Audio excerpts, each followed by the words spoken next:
2:01. Good evening. I have 5:30, so we're going to call the meeting to order.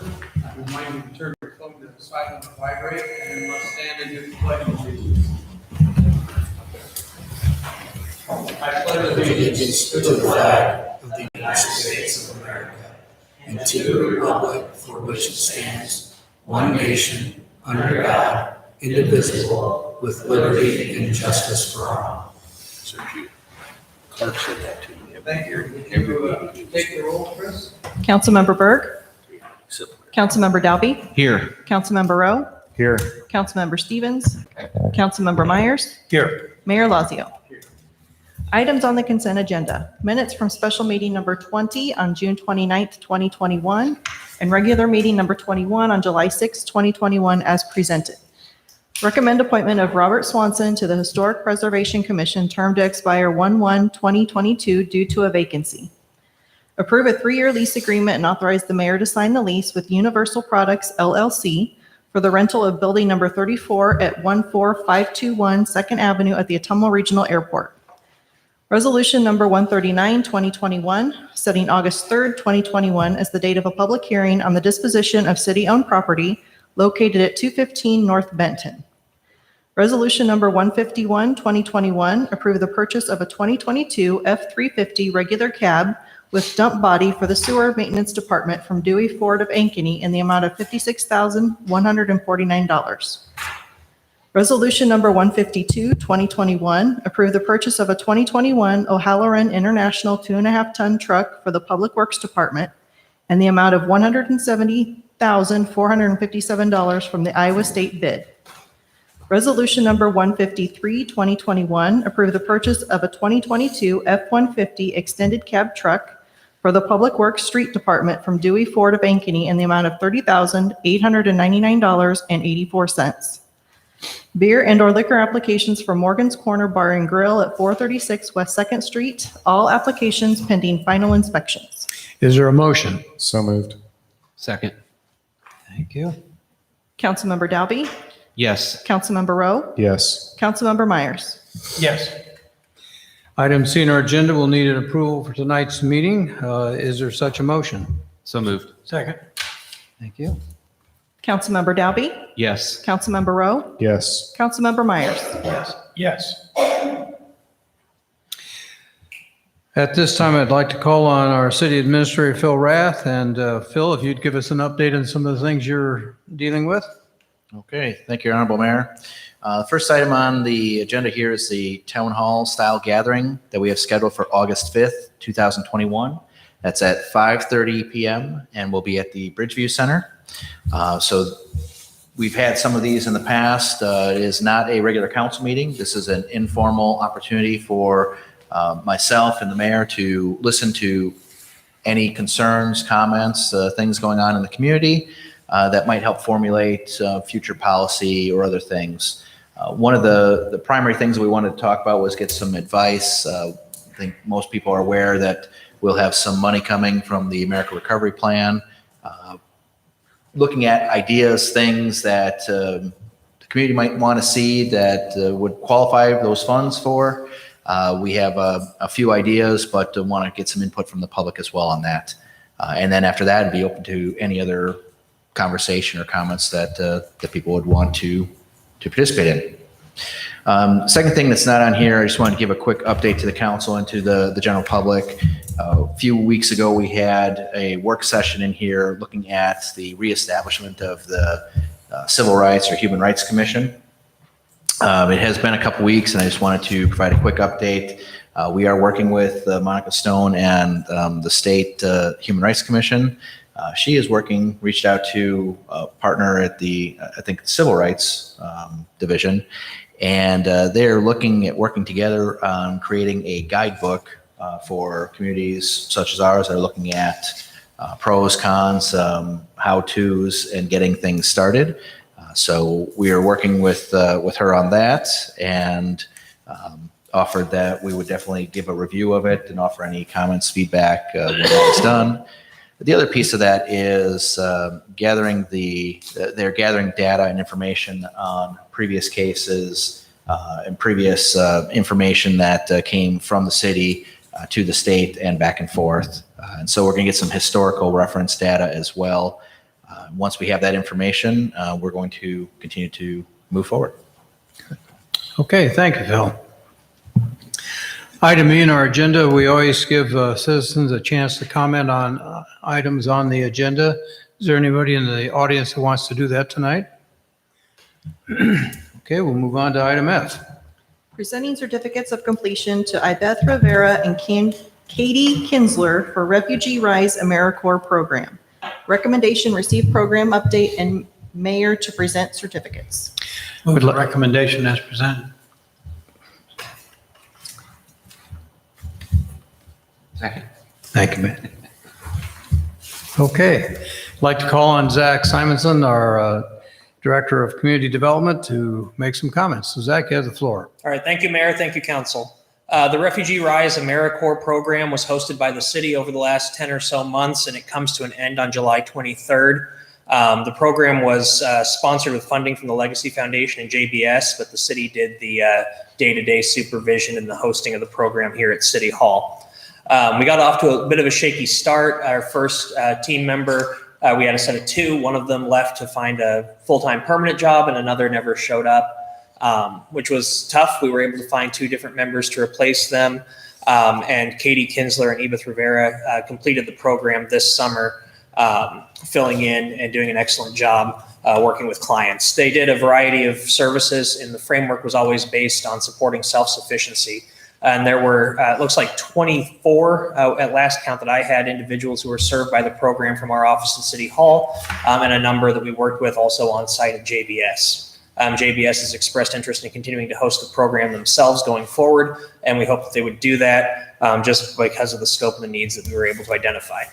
One of the things we did want to get out of the program and we weren't able to do was putting together a complete community needs assessment as a document that could guide future planning.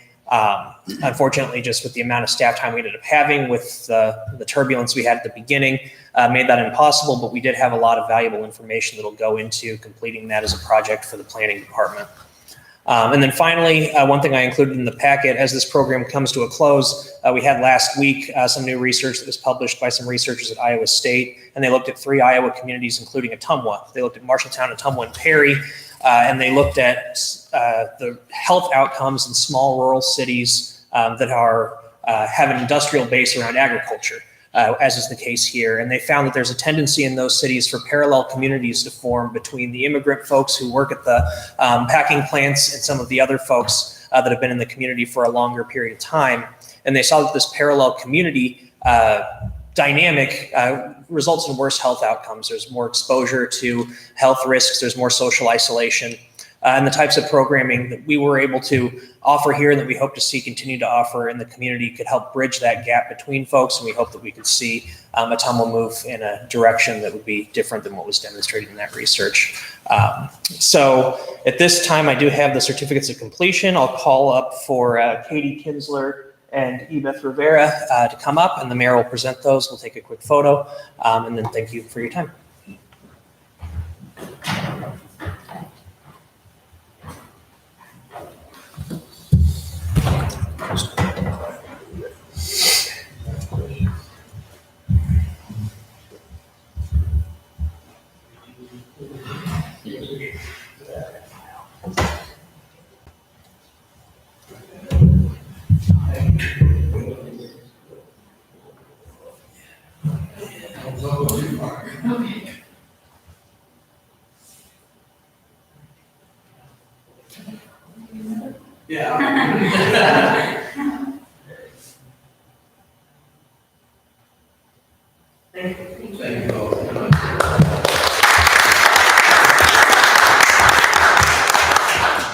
And I'll just note that for completing the AmeriCorps program, Katie and Ebeth will both receive from the Corporation for Public Service an education award that they can use for student debt or for student for tuition, things like that, as they complete their education.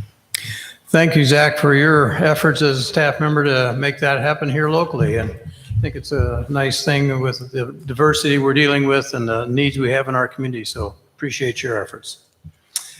Okay. Approve a conflict of interest waiver for Allers and Cooney PC between the City of Ottumwa and the Ottumwa School District. Recommendation, approve a conflict of interest waiver for Allers and Cooney PC between the City of Ottumwa and the Ottumwa School District in order to draft an agreement between the two partners. Is there a motion? So moved. Second. Okay. This is Phil, and are any questions for Phil or any comments Phil you want to make? So this is similar to other agreements we've had in the past. Ours and Cooney has done work with both the school district and us. And in order for them to proceed, they're just asking for this conflict of interest waiver from both parties.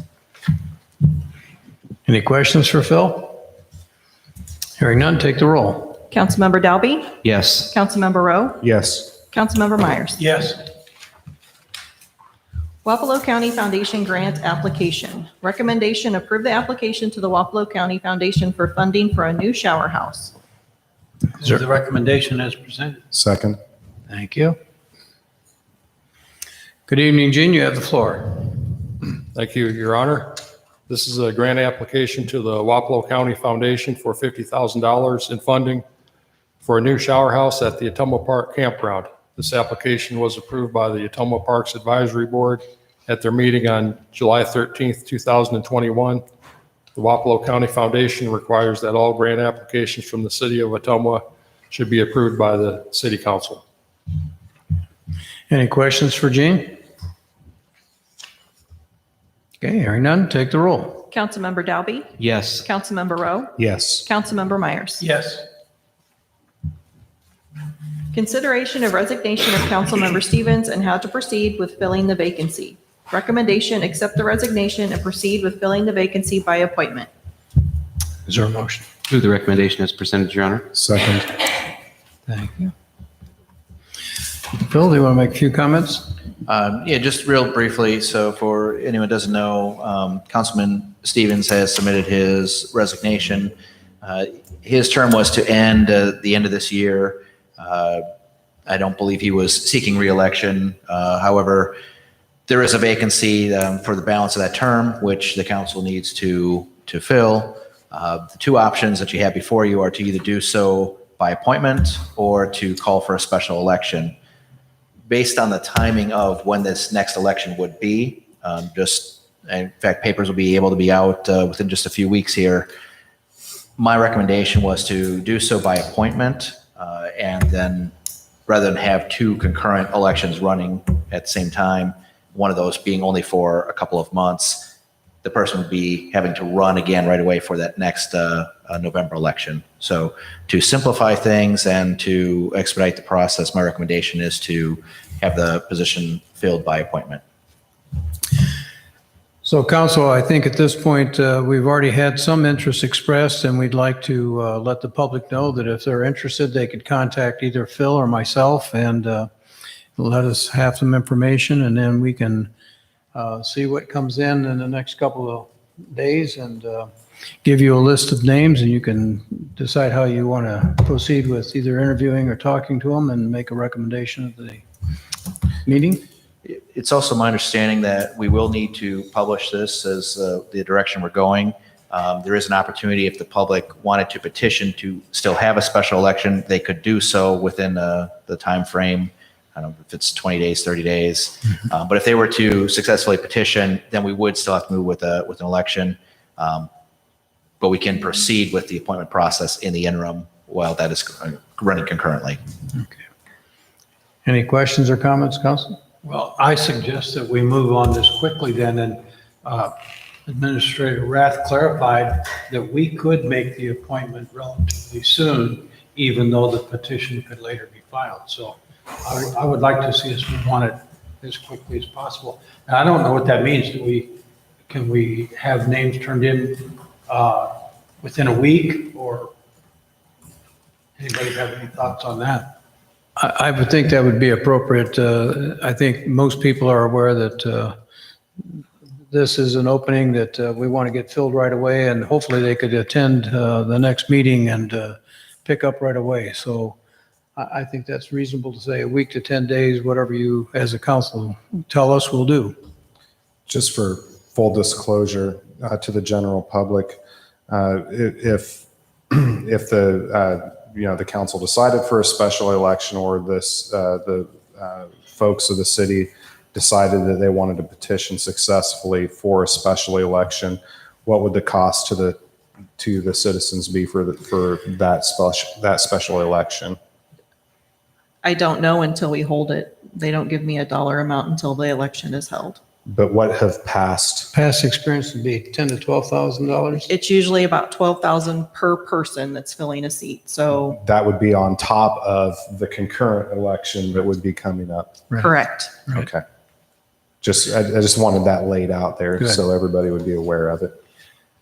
Well, today being the 20th, I think it would be reasonable to say by the end of this month, that would be 11 days that we have any names that you either suggest or the public themselves bring forward. And then we can give you some summary at the end of the month and you can decide what you want to do. Is that reasonable? Yeah. I think Okay. Just a point of order information, Councilman Stevens' last day will be August 1st. And so I think I just wanted to extend a thank you to his years of service, 7.5 years of service on council, and his decades of service working for the city. Thank you. Good. Okay, thank you. Let's move on then.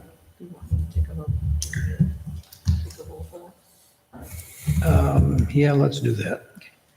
Councilmember Dalby, Yes. Councilmember Rowe, Yes. Councilmember Myers. Yes. Okay, thank you. Approve the agreement between the City of Ottumwa and Allender Butsky Engineers Incorporated for geotechnical engineering services in connection with the CSO Phase 8 Division 1 Blake's Branch and the 2021 levee improvements. Recommendation: approve the agreement and authorize the mayor to sign. Is there a motion? So moved. Second.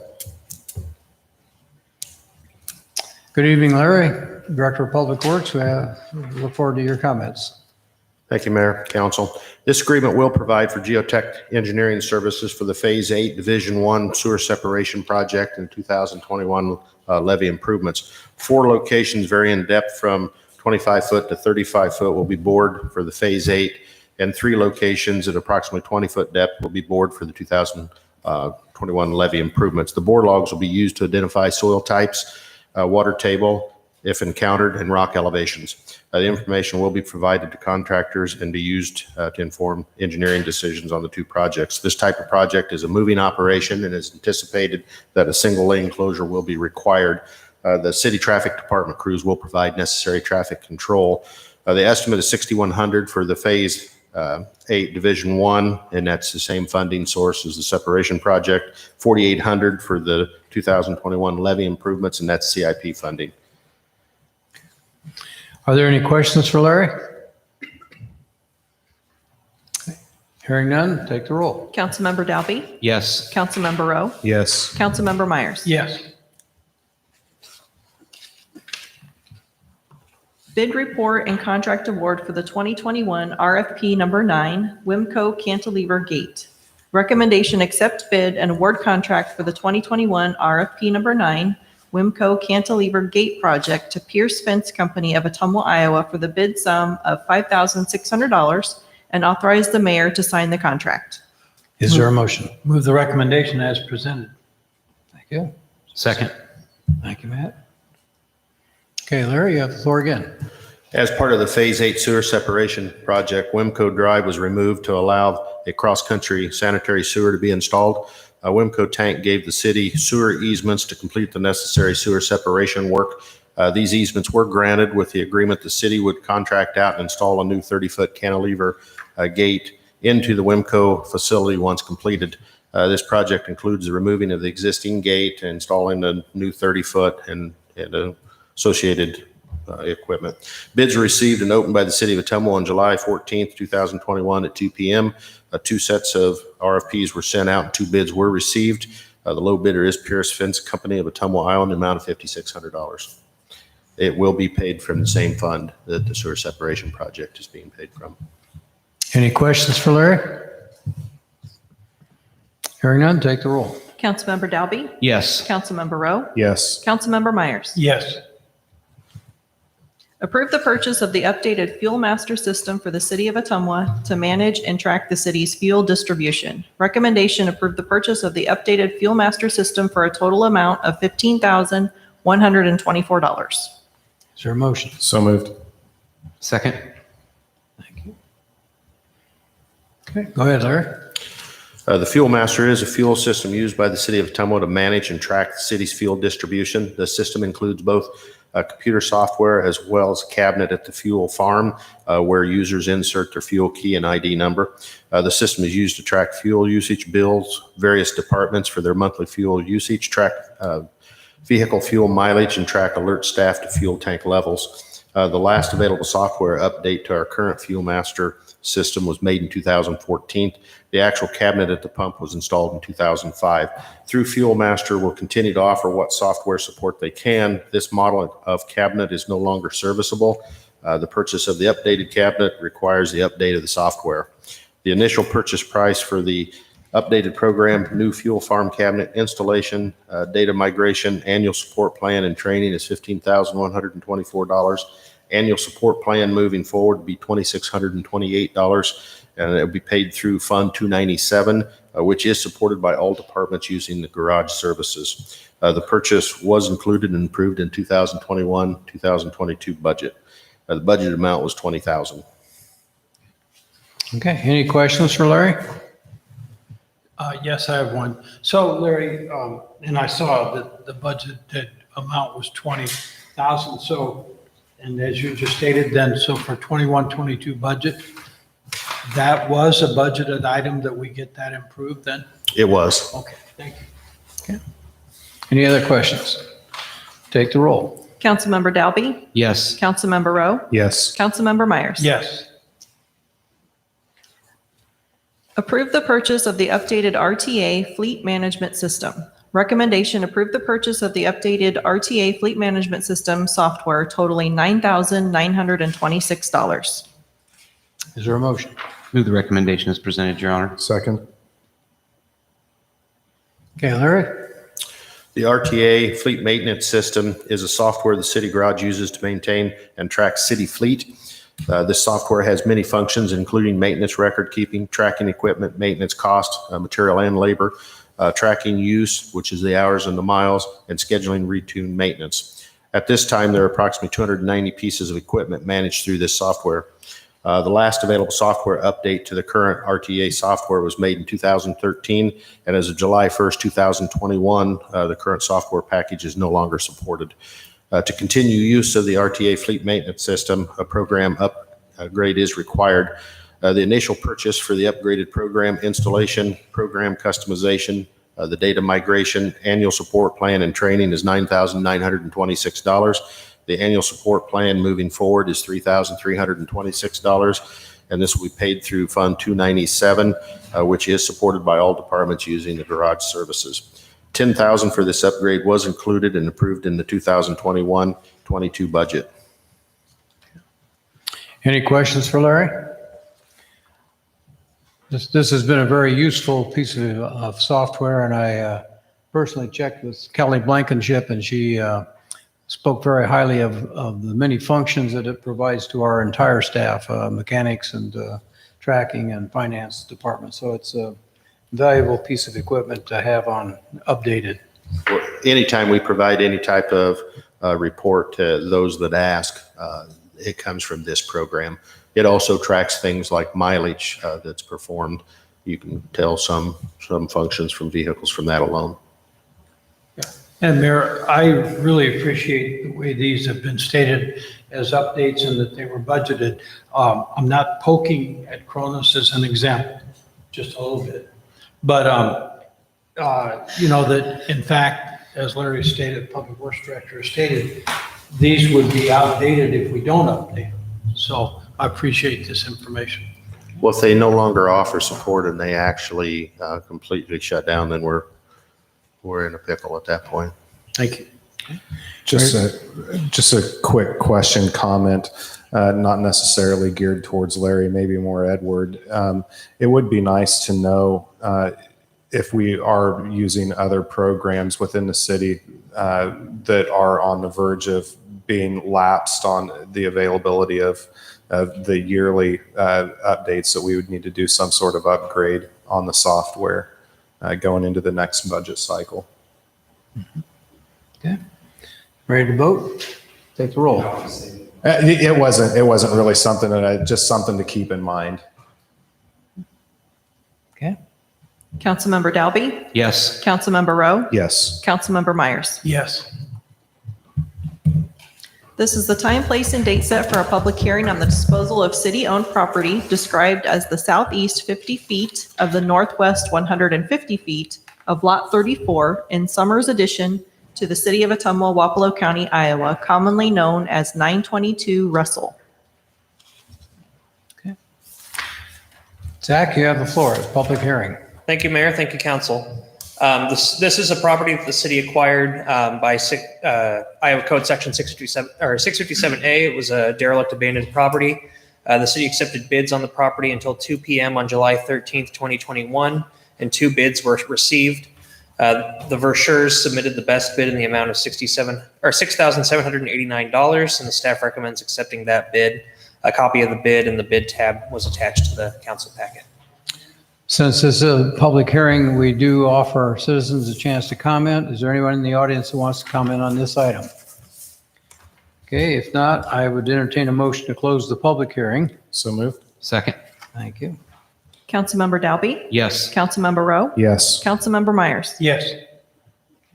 Resolution number 113, 2021, accepting the bid and approving the sale of city-owned property in the city of Ottumwa, Wapello County, Iowa, commonly known as 922 Russell, to Fred or Cindy Verschure for the sum of $6,789. Recommendation: pass and adopt resolution number 113, 2021. Is there a motion? Move the recommendation as presented, Your Honor. Second. Thank you, Mark. Any questions for Zach? Hearing none, take the roll. Councilmember Dalby? Yes. Councilmember Rowe? Yes. Councilmember Myers? Yes. This is the time, place, and date set for a public hearing on the disposal of city-owned property described as R20147, Lot 1, and the south half of Lot 2, and the west 6 feet of the north half of Lot 2 in Block 27, and R.S. Smith's 4th addition to the city of Ottumwa, Wapello County, Iowa, commonly known as 202 South Ransom. Again, public hearing. Zach, you have the floor. Thank you, Mayor. Thank you, Council. This was also a property that the city acquired by 657A. We accepted bids until 2 p.m. July 13th, 2021. In this case, 4 bids were submitted, and Henry Lopez submitted the best bid in the amount of $16,500, and staff recommends accepting that bid. A copy of the bid and the bid tab was also in the packet for this property. This is a public hearing. If anybody wants to address this item? Seeing none, I'd entertain a motion to close the public hearing. So moved. Second. Thank you. Councilmember Dalby? Yes. Councilmember Rowe? Yes. Councilmember Myers? Yes.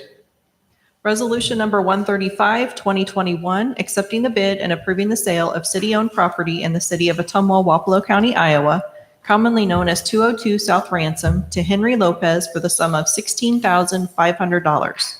Recommendation: pass and adopt resolution number 135, 2021. Move the recommendation as presented. Thank you. Second. Thank you, Matt. Any questions? Take the roll. Councilmember Dalby? Yes. Councilmember Rowe? Yes. Councilmember Myers? Yes. This is the time, place, and date set for a public hearing on the disposal of city-owned property described as Lot 77 of Blake Park Heights, a subdivision of part of the southwest quarter of Section 26, Township 72, Range 14 West, in the city of Ottumwa, Wapello County, Iowa, commonly known as 313 Allison Avenue. Go ahead, Zach. All right, 313 Allison Avenue is a site where the city had demolished a home. The neighboring property owners are offering $250 to purchase that home to construct an addition to their existing home next door that would extend onto the vacant lot. The property is less than 85% of the minimum width required to build a single-family home on that lot, which would make it unsuitable for really any other kind of use. Because of that, we did not require the owner to sign a development agreement to build the addition within a certain amount of time. They were very concerned about lumber prices and committing to a particular time frame, but they are very keen on having that addition constructed. And without any other use for it, we still thought it was suitable to transfer the property. This is a public hearing. If there's anyone that wants to address this item. Seeing none, I entertain a motion to close the public hearing portion. So moved. Second. Thank you. Councilmember Dalby? Yes. Councilmember Rowe? Yes. Councilmember Myers? Yes. Resolution number 138, 2021, accepting the bid and approving the sale of city-owned property in the city of Ottumwa, Wapello County, Iowa, commonly known as 313 Allison Avenue, to Daniel and Joanna Smith for the sum of $250. Recommendation, pass and adopt resolution number 138, 2021. Move the recommendation as presented. Thank you. Any questions for Zach? Hearing none, take the roll. Councilmember Dalby? Yes. Councilmember Rowe? Yes. Councilmember Myers? Yes. This is the time, place, and date set for a public hearing on the proposal to permanently transfer an interest in real property located at 915 East Division, which is not being utilized by the city and is not suitable for development in the city of Ottumwa, Wapello County, Iowa. Zach, you have the floor again. All right, thank you, Mayor, and thank you, Council. The Waterworks seeks to obtain the vacant lot at 915 East Division. It's currently owned by the city, and at this time is topographically unsuitable for development. It's got some really deep draws in it, which does make it suitable for them to slowly fill over time with fill and spoil that they excavate during emergency repairs. Currently, they have to drive quite a ways to dump that material. It would save them a lot on overtime, I would imagine, and other things to have a more convenient site for fill for those emergency repairs. When the site is completely filled in, the Waterworks would cover the lot, grade it, and then they would seek to either find a developer or return the property to the city. They've had success in other lots that they've used for this purpose, and on their own finding someone to take over the property afterwards, just because they own it, they interact with the neighbors, they get people asking all the time, what are you doing with that lot? It just naturally gets to a point where sometimes they were very successful at unloading it. If they weren't, they seek to return it back to us, but we didn't put anything specific into an agreement for that. We think it'd be pretty easy to just work together on that. Yeah. This is a public hearing. If there's anybody that wants to address this item. Seeing none, I'd entertain a motion to close the public hearing portion. So moved. Second. Thank you. Councilmember Dalby? Yes. Councilmember Rowe? Yes. Councilmember Myers? Yes. Resolution number 146, 2021, permanently transferring an interest in real property located at 915 East Division to the Board of Trustees of the Ottumwa Waterworks. Recommendation, pass and adopt resolution number 146, 2021. Move the recommendation as presented. Second. Thank you. Any questions for Zach? Hearing none, take the roll. Councilmember Dalby? Yes. Councilmember Rowe? Yes. Councilmember Myers? Yes. Resolution number 147, 2021, accepting the work as complete and approving release of retained funds for the Ottumwa Main Street Downtown Streetscape Project. Recommendation, pass and adopt resolution number 147, 2021. Is there a motion? Move the recommendation as presented, Your Honor. Second. Thank you. Larry, you have the floor. As a recap, the project consisted of complete reconstruction of 100, 200, and 300 blocks of Main Street. It included full-width, full-depth PCC reconstruction. The project included replacement of sanitary sewer lines and sewer laterals. In addition, new water mains and service lines were installed during the project. New ADA-compliant sidewalks were also installed. The project includes major green features, including permeable pavers, bioretention cells, and decorative lighting and raised planting areas. Since substantial project completion in the fall of 2020, we've been evaluating settlement issues that have occurred in the permeable paver system. Early spring, we pulled several areas to allow a sample of the bedding course and had a gradation performed. The results indicated the limestone has deteriorated, allowing settlement and a total functional loss of permeability. The design engineer has reviewed the geotech reports and material certifications and determined that the contractor met the contract requirements as specified in the SUDA's manual for aggregate gradation, installation, compaction, and testing requirements, and funds retained should be released. We're recommending that we leave the contract open at this time pending a final design solution. Currently, the architectural design firm is working directly with IDOLS and IDEA to determine the impact for various possible solutions and a strategy to maintain the specific requirements of the calculated treatment volumes and catchment areas. A future presentation will cover possible features and options of probable cost to cover impacts on the grant funding level and identify funding systems to complete any additional work required. The final payment due the contractor is $190,900.34. Okay, are there any questions or comments for Larry? Yes, so I'm not sure I understand. We want to pay this final, but we know that the intersections are not good, and we get all kinds of complaints from citizenry about it. So I think I heard what you said. As far as the way it was designed to be done, they've done it. It just doesn't work. That's correct. When the determination has been made that basically the limestone rock has broken down over time, but the contractor used the correct gradations, the correct stone according to the specifications. He put it in, compacted it. We have the test results that show he put it in according to the specifications, so he is due his money. What they're looking at this point, because what we did, the 190 is not retainage. That's twice what the pavers cost. They were roughly $95,000 to install those permeable pavers. We're looking at solutions. One of the solutions would be, do we take those out, put in either straight concrete, stamped concrete, or a combination thereof?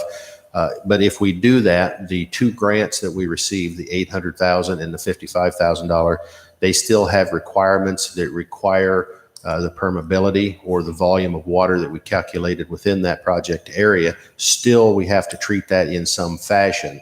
Right now, part of the possibilities, and we had a meeting last week, would be to increase the number of parking spaces that have permeable pavers.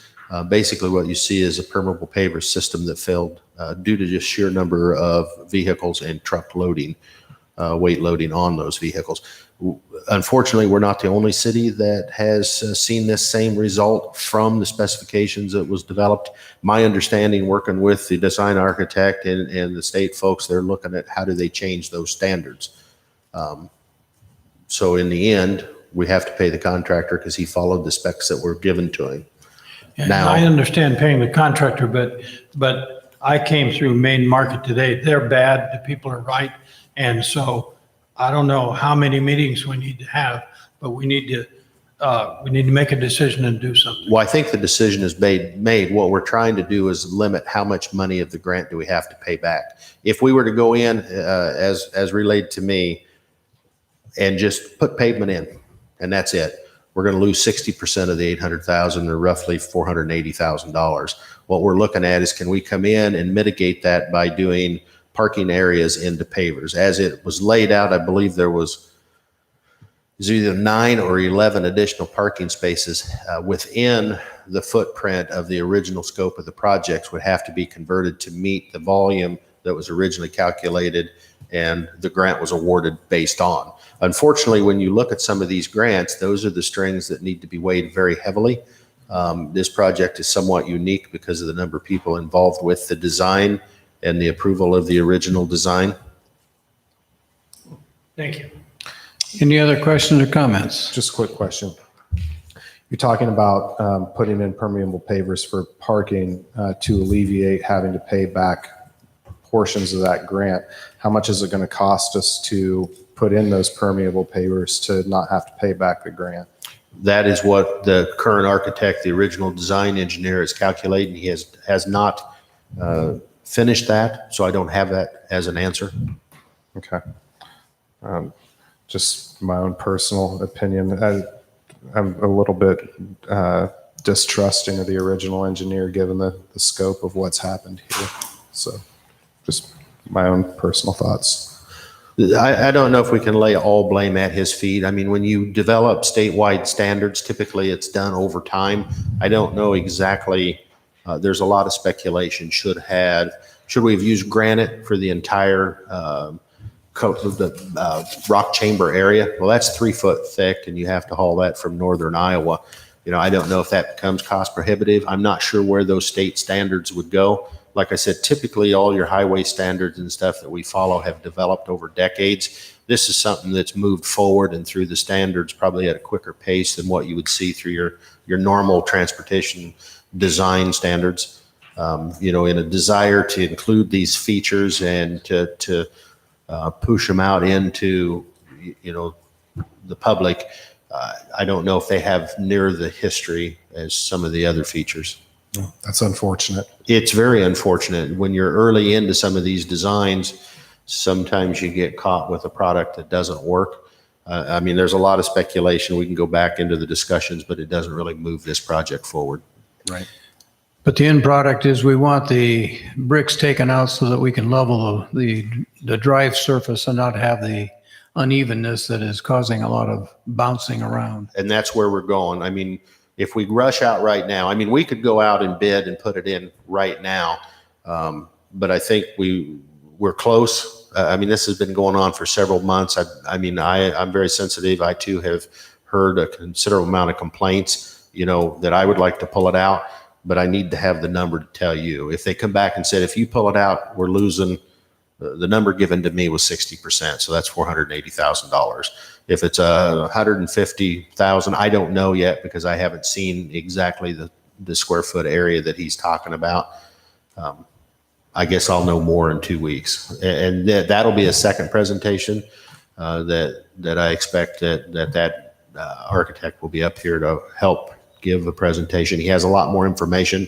I think he and our local grant writer have been working directly with those folks. I've not really been involved in that loop. The way this project developed, those funding streams were separate from our normal process.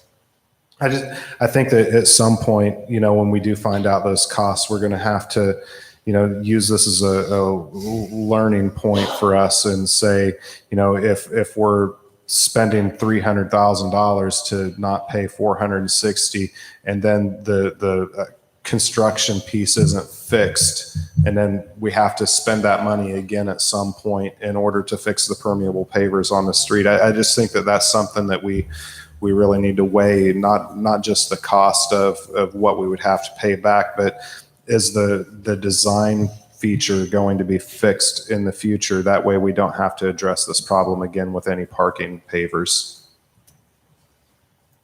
That's a legitimate concern that we'll probably answer in the next presentation. And Your Honor, Okay. it just seems to me, I just want to throw my opinion out Sure. there, too. It's unfortunate, and it's no fault of the city, in my opinion. Cities all over the state take in these specs and these processes that have been approved by engineers and expect them to hold up. We're spending a lot of money here, and I would hope, and I know you mentioned that the specs are being looked at to be changed. I would hope that would happen rather quickly before other cities make these same mistakes. I was always told that, as a council, we follow, the best recommendation of the qualified people who do it. Well, there's a serious issue here with using these road pavers, and maybe I'm all about water mitigation, but if it's not going to hold up on the street, they're going to mislead a lot of cities doing this. So I hope we do find a resolution. I know you had made some comments at the beginning of this project about how this would probably not work. And, we rely on that information of other engineers that do the projects. And I think it's just unfortunate, and it's kind of a black eye on the people who make these decisions, that we followed that advice. I was concerned of this system in this application. Yes. In the parking, I think that you have, that has some play, this system in the parking areas that are not subject to truck traffic, turning movements. Those are the higher stresses you have in your pavement. Right. I think for the general public, we are working on it, and we'll bring back some information at the next meeting, and we want it fixed as much as anybody. So continue to press them, Larry. We appreciate that. And again, we'll be kind of in a box because we're at the end of the construction season. So when we go to that's why I said, and I recommended, and I talked to the general contractor to leave the contract open. Because if you look at another bidding cycle to do the paving that's required to do crosswalks and intersections, you're almost into winter by the time you go through the public bidding process. So we left that open. We'll have to make that determination when we see the cost estimates provided. Does it make sense to just go forward? And we'll just, once we have all those numbers, I'll be able to present something to you and make a recommendation off of those. And Mayor, I just want to say, I appreciate Mark and Matt's comments both because, yes, we do need to learn, and I think we have. But when we involve other entities to try to work together and get things done, Matt, you are right. And I didn't want to flat out say at the beginning, but we were told by Public Works that it was not a good idea, that we would have been better off to go with stamped concrete. So in the future, whether the pressures come from other groups or whatever, in the final analysis, I think we need to listen to our own people and act accordingly. Yeah, it seems like if you don't mind my commenting, it seems like, we heard, everything Public Works was telling us. I did. I know Skip Stevens did too. But it's just unfortunate. That's what we have to base our decisions on. And then at the end of that spectrum is you're held, the grant money is held over your head. Well, if you don't do it this way, which is the wrong way, then you don't get your grant money. And with cities like ours, that, don't have all the financing in the world to do these projects, rely heavily on those grants. And it's just unfortunate. And I know, I appreciate, Larry, your work on it and your honest opinions on it. And like I said, hopefully it doesn't happen again to other cities because it's a mess. But thanks for continuing to work on it and get a resolution. I know that can't be fun either. Okay, ready to vote? Take the roll, please. Councilmember Dalby? Yes. Councilmember Rowe? Yes. Councilmember Myers? Yes. Thank you. Resolution number 148, 2021, approving change order number 1 and accepting the work as final and complete and approving the final pay request for the 2020 asphalt street repair program. Recommendation pass and adopt resolution number 148, 2021. Is there a motion? So moved. Second. Go ahead, Larry. Our annual asphalt paving program was created in 2003. It is a unit price contract that we bid with asphalt tonnage ranges. The expanded street repair program is funded by the local option sales tax revenue. This project was awarded to Norris Paving of Ottumwa, Iowa, June 2nd of 2020. Change order 1 decreases the contract sum by $806,496.32 for the reduction in quantity adjustments. Norris Asphalt of Ottumwa, Iowa has completed the above reference work according to the plans and specifications, and this will authorize the approval of change order 1 with the final payment and releasing all retainage. One of the things that this contract seems to confuse a lot of people because we have so many different ranges, not only in the base, but in the surface course, that it always comes in artificially high. That's the only way we can establish some sort of unit price and take advantage of different ranges. It's fairly simple. If you're laying 50 ton or you're laying 1,000 ton, it takes the same equipment mobilization and the same size of crew. So it goes to how many tons an hour can they lay in a project. That's why we bid it with so many ranges. But every time people get confused, why did you underrun this and not do more streets? Okay. Any questions for Larry? Okay, take the roll. Councilmember Dalby? Yes. Councilmember Rowe? Yes. Councilmember Myers? Yes. Resolution number 149, 2021, accepting the work as final and complete and approving the final pay request for the 2021 RFP number 1 City Hall Light Court Tuck Pointing Project. Recommendation pass and adopt resolution number 149, 2021. Move the recommendation as presented. Second. Thank you. Go ahead, Larry. This project included masonry restoration, recocking, cleaning, and sealing of the 3 exterior light court walls on the east side of City Hall. This contract consisted of grinding out the existing mortar between the brick and repointing, removing old caulking and recocking, that's along the capstones and other areas, and then cleaning and applying a water repellent to the wall surfaces. This area has been a source of water infiltration, creating wall leaks and interior deterioration. Future additional work includes replacement of the missing or broken roof tiles, repair and sealing of windows, which is a different type of seal, replacing copper gutter lining and rubber expansion joints. Did a little aerial just for you to kind of have a visual of where this project went. You can see the copper along the roof edge along with an internal gutter. We know we have some leaks in that copper area, and that's kind of a specialty that didn't fall within this contract, and we'll come back and do that. And it's really that left upper corner you can see. We're going to have to find somebody that specializes in that type of copper work. That's going to be probably difficult, but that's the plan. Okay. Any questions for Larry? Take the roll. Councilmember Dalby? Yes. Councilmember Rowe? Yes. Councilmember Myers? Yes. Resolution number 150, 2021, approving payment to Drish Construction in the amount of $28,396 for the completion of an emergency force main connection. Recommendation pass and adopt resolution number 150, 2021. Is there a motion? Move the recommendation as presented. Second. Go ahead, Larry.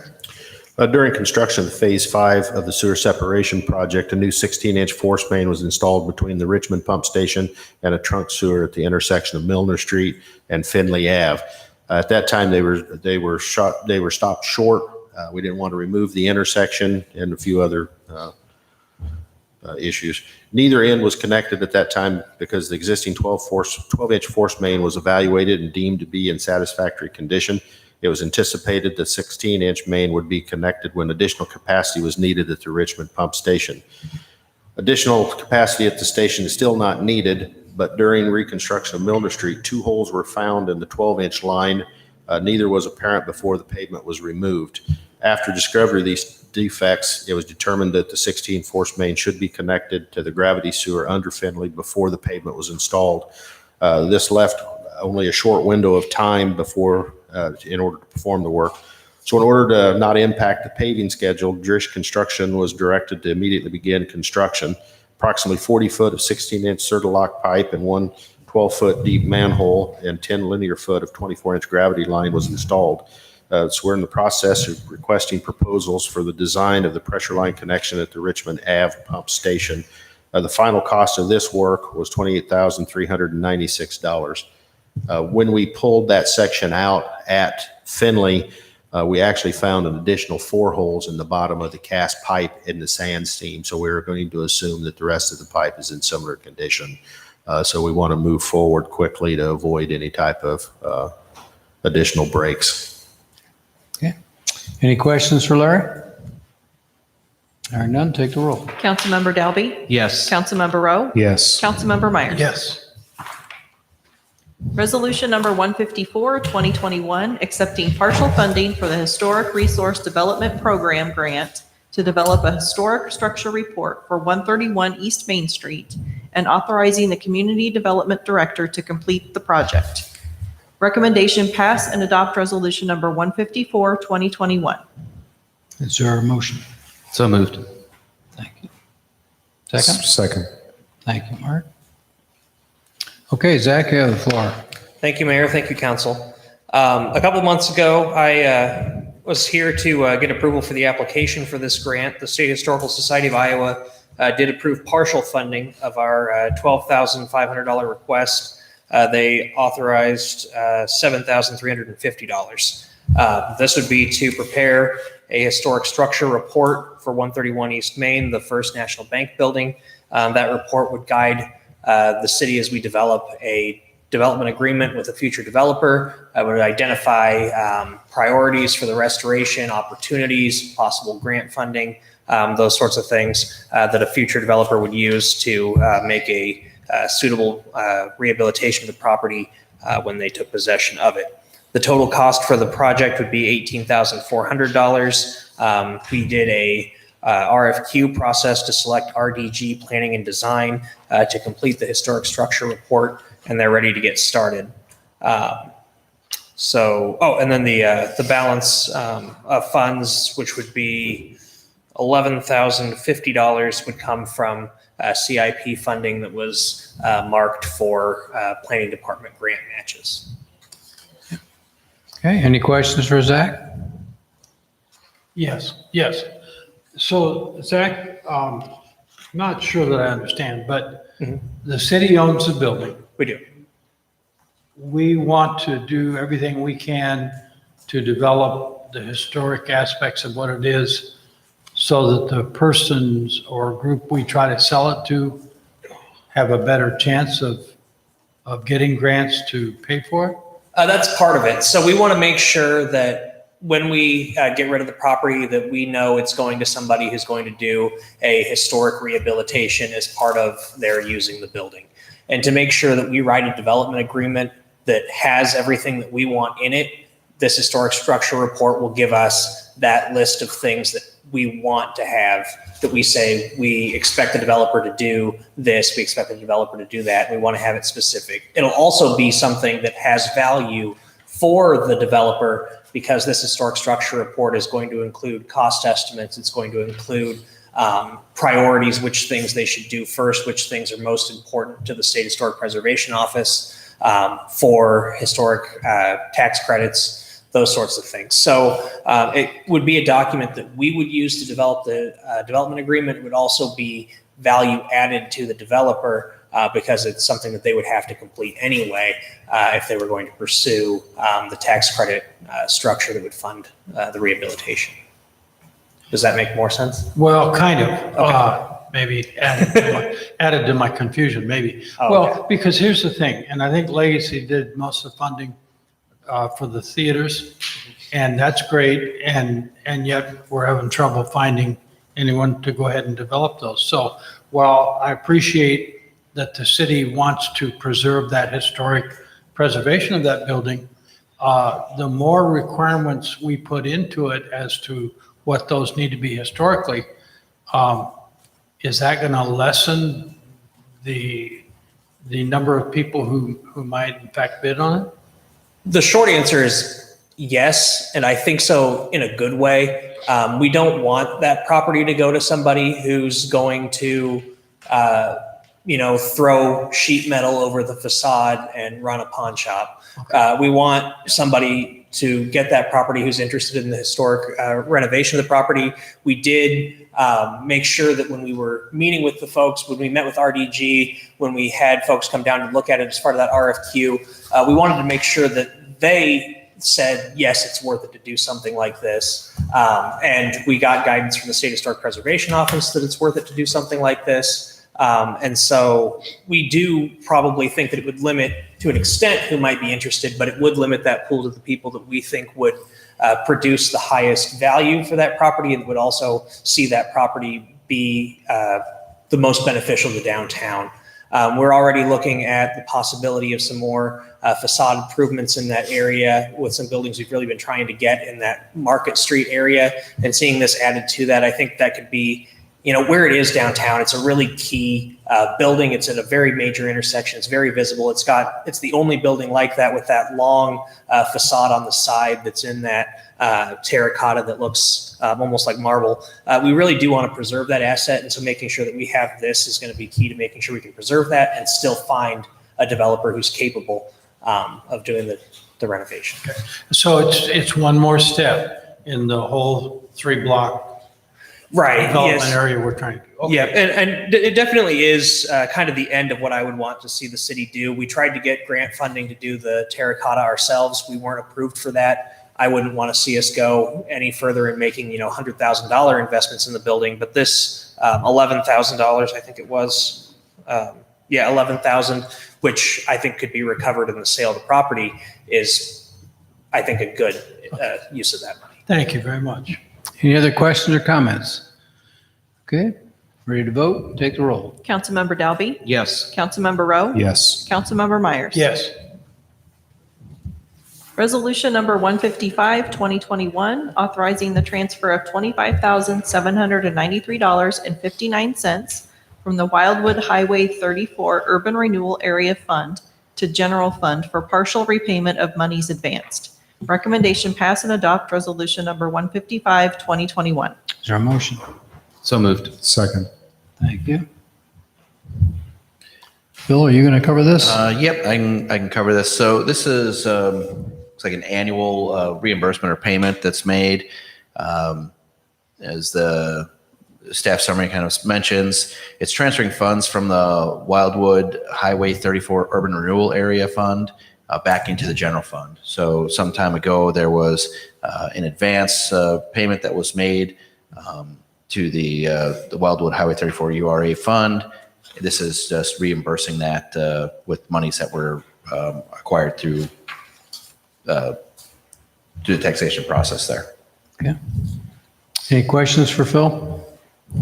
Hearing none, take the roll. Councilmember Dalby? Yes. Councilmember Rowe? Yes. Councilmember Myers? Yes. Resolution number 156, 2021, approval of Transportation Safety Improvement Program grant application for improvements of the Albia Road Quincy intersection by installation of a roundabout within the city of Ottumwa and authorize the mayor to sign. Recommendation, pass and adopt resolution number 156, 2021. Is there a recommendation as presented? Second. Thank you. Good evening, Larry. You have the floor. Thank you, Mayor. City staff has been reviewing options for improving traffic safety at a select intersections throughout town. The process includes reviewing traffic volumes, accident history, and future maintenance needs.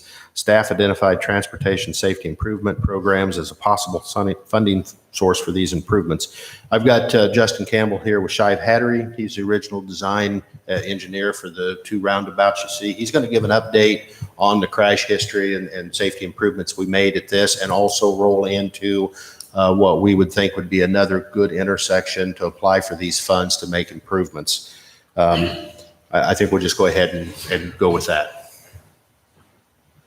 I think he has some handouts that has some graphs and some other stuff that he, for your viewing of what we've seen to date. These two roundabouts was put in and operational in 18. You could go ahead and run the tape on this, and we also have a small one of the other intersection.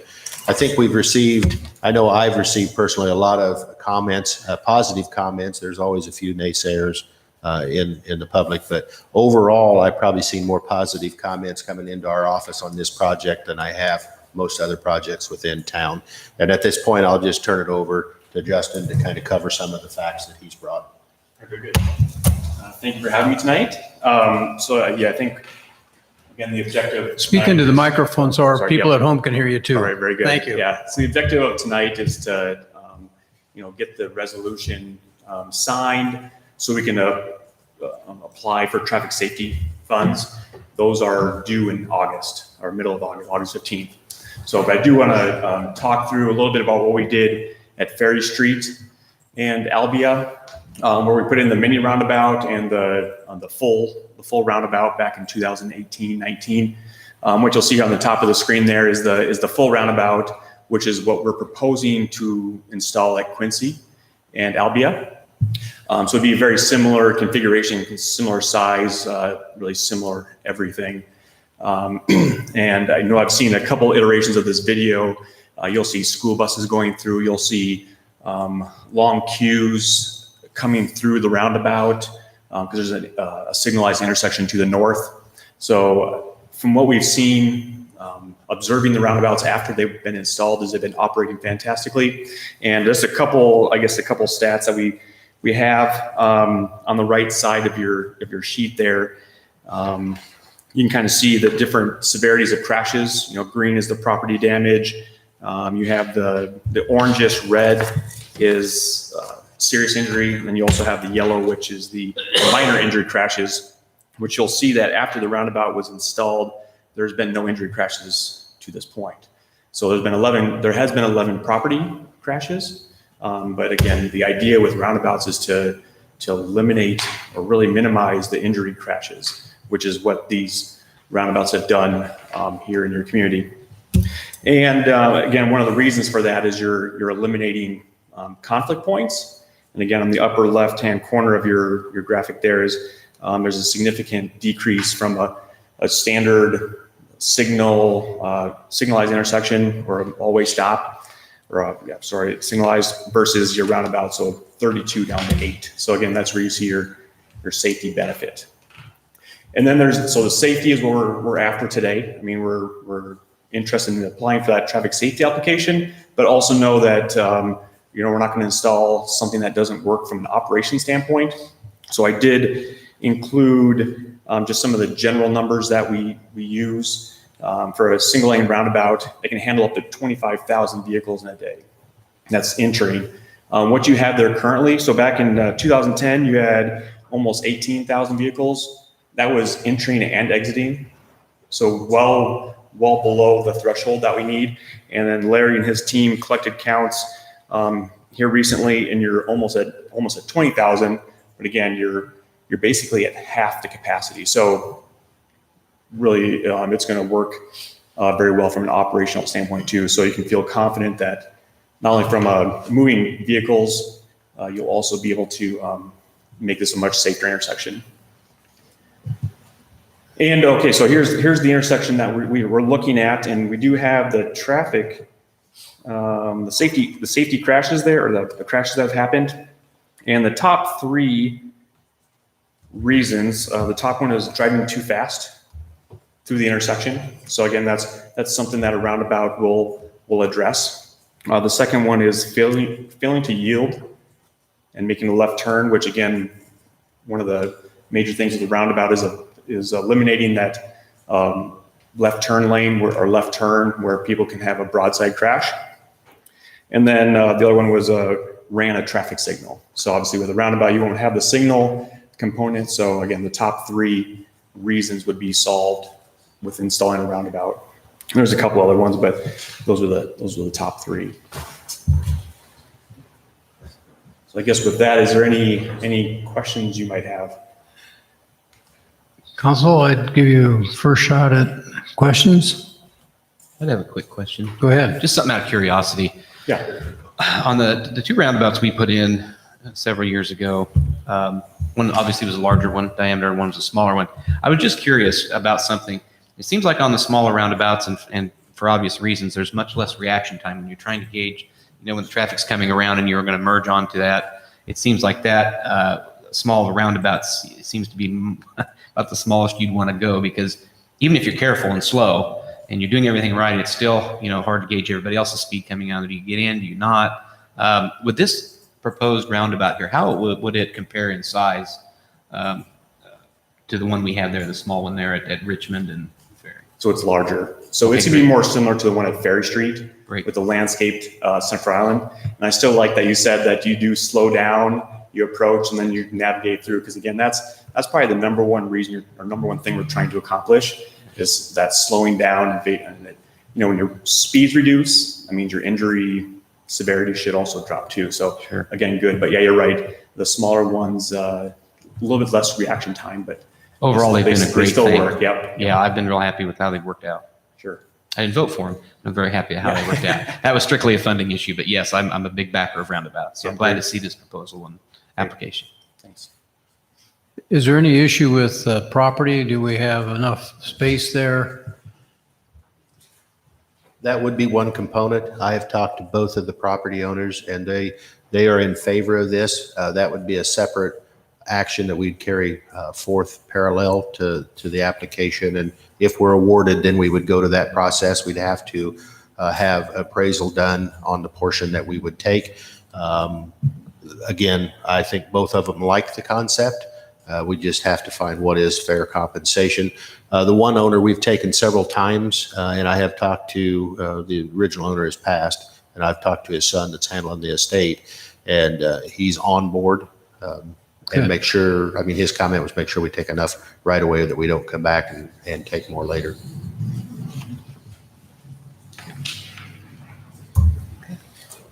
Any other questions?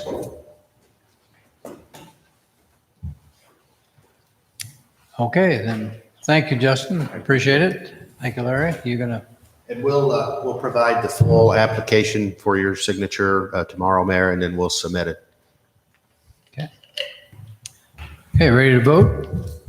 Take the roll. Councilmember Dalby? Yes. Councilmember Rowe? Yes. Councilmember Myers? Yes. Resolution number 157, 2021, approving change order number 1 and accepting the work as final and complete and approving the final pay request for the 2021 RFP number 7 Gray Eagle Trail Curb Project. Recommendation pass and adopt resolution number 157, 2021. Is there a motion? So moved. Second. Thank you. Go ahead, Larry. TK Concrete of Pella, Iowa was awarded the contract on May 4th, 2021 in the amount of $23,780. Change order 1 increases the contract amount by $217.50 for quantity adjustments. The new contract amount is $23,997.50. The contractor has completed the above reference work according to the request for proposals. This will authorize approval of change order 1 and release of all retainage and final payment. Any questions for Larry? Okay, take the roll. Councilmember Dalby? Yes. Councilmember Rowe? Yes. Councilmember Myers? Yes. Ordinance number 3184, 2021, amending Chapter 31 and a half of the City Code of the City of Ottumwa, Iowa to allow privately owned or leased trash dumpsters or receptacles in city parking lots to add a new section 31 and a half-45. Recommendation pass third consideration and adopt ordinance number 3184, 2021. Move the recommendation as presented. Second. Thank you. Go ahead. All right, is there any comments? It's not Third. really, unless there's specific questions. It's the third reading and her recap is everything that's going on. No questions, take the roll. Councilmember Dalby? Yes. Councilmember Rowe? Yes. Councilmember Myers? Yes. Ordinance number 3185, 2021, amending section 32-73 of the City Code of the City of Ottumwa, Iowa for the purpose of addressing adjacent property owner liability for sidewalks. Recommendation pass third consideration and adopt ordinance number 3185, 2021. Move the recommendation as presented. Second. Thank you. Again, third reading, any comments, Larry? Not really. It just aligns with the Iowa Supreme Court cases. It does establish 60 days instead of 90. Okay, thank you. Okay, take the roll. Councilmember Dalby? Yes. Councilmember Rowe? Yes. Councilmember Myers? Yes. Thank you. Ordinance number 3186, 2021, amending the municipal code of the City of Ottumwa, Iowa by repealing section 2-270, duties and responsibilities of the city clerk, and enacting a substitute in lieu thereof. Recommendation passed second consideration of ordinance 3186, 2021. Move the recommendation as presented. Second. Thank you, Matt. Well, this is only the second reading, but it's pretty much the same as the first. So it's just, there was a decision made earlier this year to have the role of the city clerk being able to report to the city administrator. This adds in language to allow for that provision. Nothing else changes as far as the council still hires the position, still decides compensation. This is just the day-to-day operations. Okay. Okay, ready to vote? Take the roll. Councilmember Dalby? Yes. Councilmember Rowe? Yes. Councilmember Myers? Yes. Item J in our agenda, we always give the public a chance to make comments about any city business. It doesn't have to be on the agenda. Is there anybody who wants to speak to the council? Okay. Item K is petitions and communications. Couple of things I'd mention. First of all, we're happy to have a scout present for the meeting tonight. He's working on his Eagle and has to complete a merit badge requirement. So thank you for being with us, and hope you learned something about city government and come back and serve in another capacity later on.